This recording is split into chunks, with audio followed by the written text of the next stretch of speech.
মই কেৰালাত আছিলো 3 বছৰ থকা পাছত 3 বছৰৰ টকা আছিলে 8 লাখ টকা গোটেইখিনি টকা সোমবাৰৰ দিন সিহঁতে উঠাই পিনি লৈ গ'ল পলাই গ'ল কোনে কোনে মোৰ ঘনীয়েক আপোনাৰ ঘনীয়েক জাহানাৰা খাতুন কিমান দিন ধৰি পলাই গৈছে আজি 17 আজি 22 তাৰিখ 17 তাৰিখে ওলালে ইয়াৰ পৰা মই আহি ঘৰত পোৱা নাই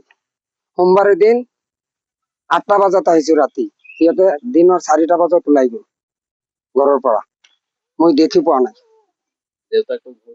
দেউতাকৰ ঘৰত থটি কটৰাৰি এজাহাৰ দিছো আমবাগানত বেলেগ ব্যৱস্থা আৰু লোৱা নাই এনেই বিচাৰি আছো এতিয়া পোৱা নাই যদি কোনো মানুহ ওলাই দিব পাৰে তাক মই 30,000 টকা ইনাম দি দিম পুৰস্কাৰ হিচাপে তাক 30,000 টকা মই দিম নাম কি আছিলে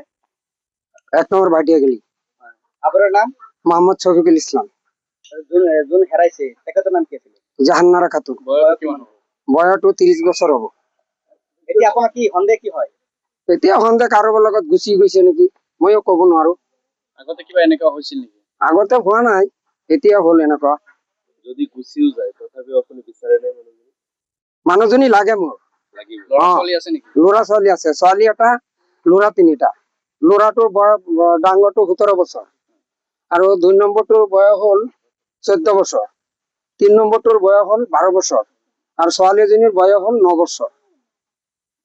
টকা পইচা তেনেকে লৈ গৈছে নেকি গোটেই একাউণ্টৰ পৰা ওলাই লৈ গ'ল এইটো হাতৰ পইচা নহয় আৰু যেহেতু আপুনি বহিৰিত কাম কৰিছিলে তাৰ পৰা পইচা কি তেখেতৰ একাউণ্টত দিছিল সিহঁতৰ একাউণ্টত দিছে তাৰ একাউণ্টত দিছে পইচাবিলাক